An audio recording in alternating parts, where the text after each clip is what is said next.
No respirador!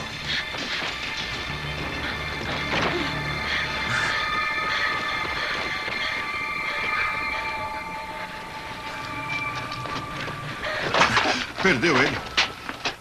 Dane-se, vamos proteger esta área e mandar alguém pedir ajuda. Esse cara pode matar mais alguém. Matar? Comer mais alguém? Você viu o que o filho da puta faz? Ele come gente. Quer dizer, eu sei que a comida anda escassa por aqui, Como mas... estamos de lanternas? A minha pifou. Alguém tem pilha sobrando? Tudo bem. Será que alguém Vamos tem? usar uma lanterna de cada vez.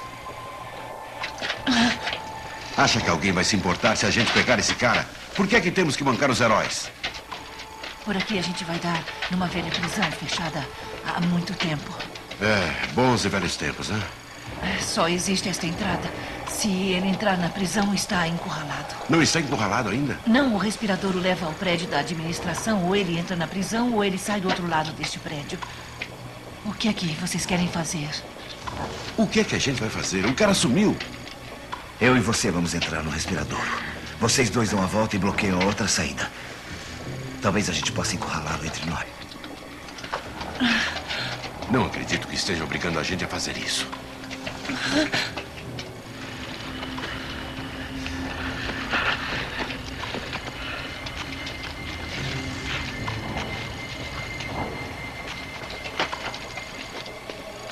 Tire o colete.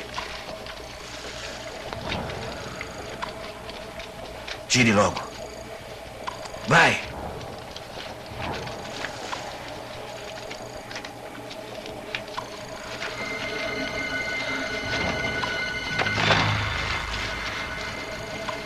Passaporte falso.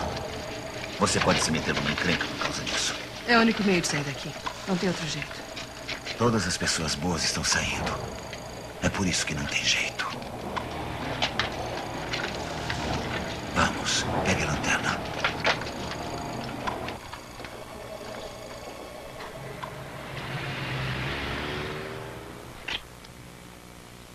Eu perdi uma equipe e a outra desapareceu. Tinha um homem sentado nessa cadeira hoje de manhã, berrando a respeito de monstros e astronautas.